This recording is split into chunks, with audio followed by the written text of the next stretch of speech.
disayangkan, ku capai bintang dari langit untukmu. Jika engkau... Ada dua hal untuk mengidentifikasi pasien, yaitu dengan menggunakan nama pasien dan tanggal lahir pasien. Berikut contoh mengidentifikasi pasien dalam keadaan sadar.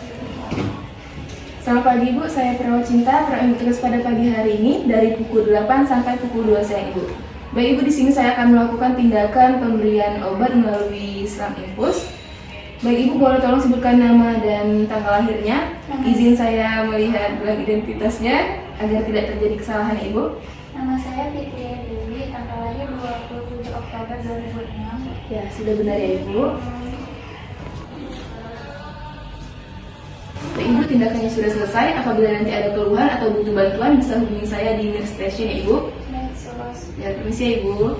Dilarang mengidentifikasi pasien menggunakan lokasi tempat tidur pasien atau nomor kamar pasien. Gelang pasien harus dibedakan warnanya, berikut warna-warna pada gelang pasien.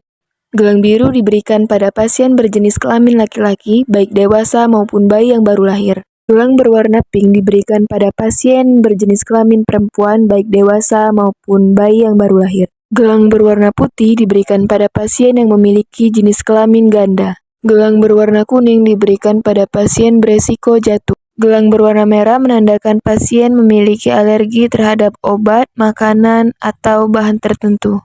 Gelang berwarna hijau menandakan bahwa pasien memiliki alergi terhadap lateks. Gelang berwarna abu-abu diberikan kepada pasien yang sedang menjalani kemoterapi.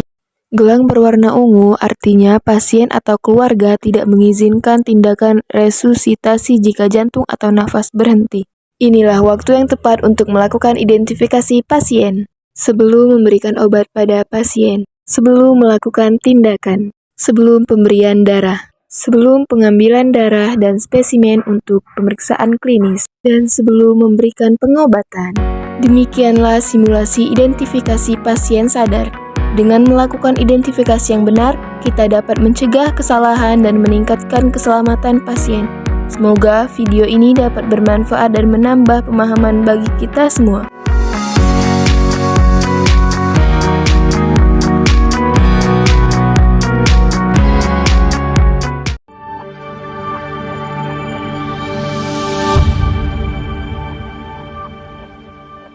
Pada video ini akan ditampilkan simulasi pemasangan gelang identitas sementara pada pasien bayi baru lahir.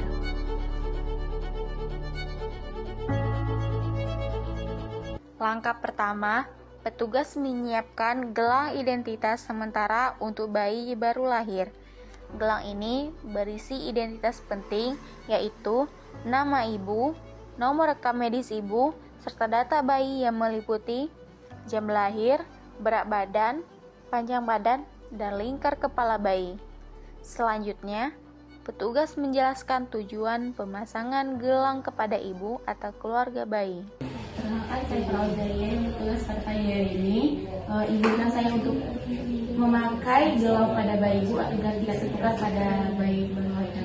Gelang identitas dipasangkan pada tangan kanan atau kiri bayi. Apabila tidak memungkinkan, gelang dapat dipasangkan pada kaki kanan atau kiri bayi. Gelang identitas sementara akan diganti dengan gelang identitas resmi dari bagian pendaftaran. Gelang sementara digunting dengan disaksikan oleh keluarga, kemudian dipotong kecil-kecil dan dibuang ke tempat sampah medis. Dalam proses pemasangan gelang identitas yang baru, petugas akan melakukan verifikasi dengan menanyakan kepada ibu atau keluarga bayi mengenai nama bayi, jenis kelamin, dan tanggal lahir, sambil mencocokkan dengan data yang tertera pada gelang. Demikian simulasi pemasangan gelang identitas sementara pada bayi baru lahir. Semoga video ini dapat memberikan manfaat dan menambah pemahaman bagi kita semua.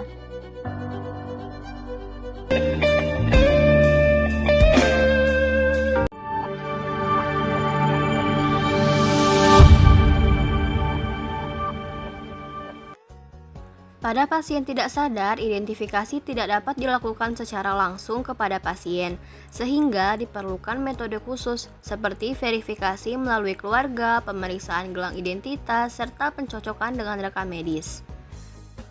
Metode khusus tersebut dilakukan melalui beberapa langkah identifikasi sebagai berikut.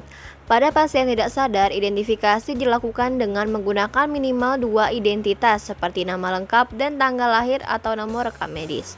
Perawat harus memeriksa gelang identitas pasien, kemudian mencocokkannya dengan data rekam medis. Selain itu, identifikasi juga dapat dilakukan dengan mengonfirmasi kepada keluarga atau penanggung jawab pasien. Proses ini harus dilakukan sebelum memberikan tindakan guna memastikan keselamatan pasien. Seperti yang dilakukan di video ini, perawat menghampiri pasien yang tidak sadar lalu menanyakan nama lengkap dan tanggal lahir pasien kepada keluarga yang menunggu. Sambil keluarga menyebutkan nama dan tanggal lahir pasien, perawat juga melihat gelang identitas yang ada di tangan pasien. Setelah itu, perawat juga mengecek rekam medis pasien untuk memastikan bahwa pasien ini adalah pasien yang benar sebelum perawat melakukan tindakan.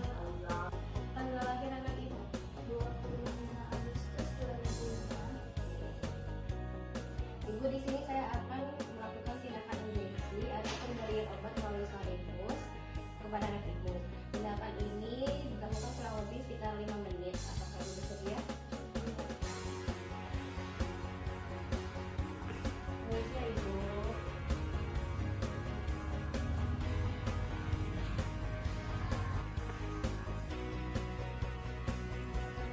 Baik ibu, tindakan injeksi atau pemberian obat melalui infusnya sudah kita lakukan.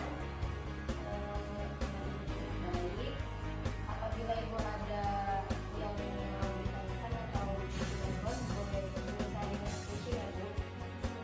Terima kasih ya bu. Sekian video penjelasan singkat mengenai identifikasi pada pasien yang tidak sadar. Terima kasih.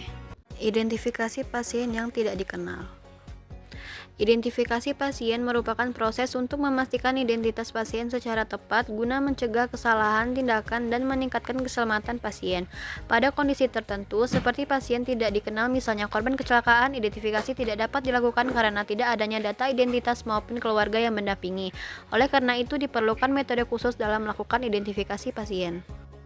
Pada pasien yang tidak dikenal, identifikasi dilakukan dengan memberikan identitas sementara seperti penulisan kode atau nomor khusus pada pasien. Perawat harus memastikan bahwa identitas sementara tersebut digunakan secara konsisten pada gelang identitas, rekam medis, serta seluruh tindakan yang diberikan kepada pasien. Selain itu, identifikasi dapat dibantu dengan mencatat ciri-ciri fisik pasien atau barang yang ditemukan bersama pasien. Proses ini dilakukan untuk mencegah kesalahan tindakan dan tetap menjamin keselamatan pasien sampai identitas pasien dapat diketahui secara pasti. Mbak Cin, Ya, yang bisa dibantu Gus? tolong catat nomor rekam medis sementara untuk laki-laki yang tidak dikenal sesuai dengan prosedur rumah sakit yang biasa kita lakukan. Siap Sus, saya butuh metadata lengkapnya Sus. Ibu, untuk kejadian dan waktunya itu sekitar jam berapa? Kejadiannya itu di Simpang Skip. Waktunya sekitar jam 5 sore. Baik, Mbak Cin, tolong catat perkiraan umurnya Baik Sus. sekitar 20 tahun. Kondisi pasien tidak sadar. Baik Sus. Sudah saya catat. Umurnya sekitar 20 tahun dan kondisinya tidak sadar. Ini Sus, gelangnya gelang laki-laki tidak dikenal. Gelang birunya saya pasangkan ya.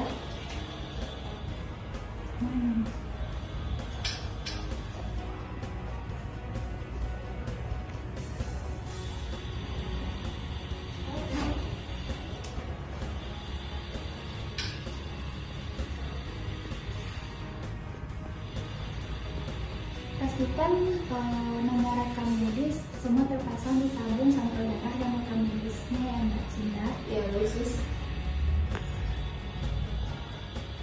Bapak ini membawa nomor darurat nomor 045 dari lokasi kejadian.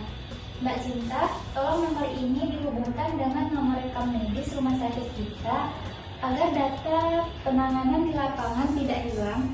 Sudah saya sinkronkan Sus, data pengantar dari saksi, juga nama dan nomor teleponnya juga sudah saya catat.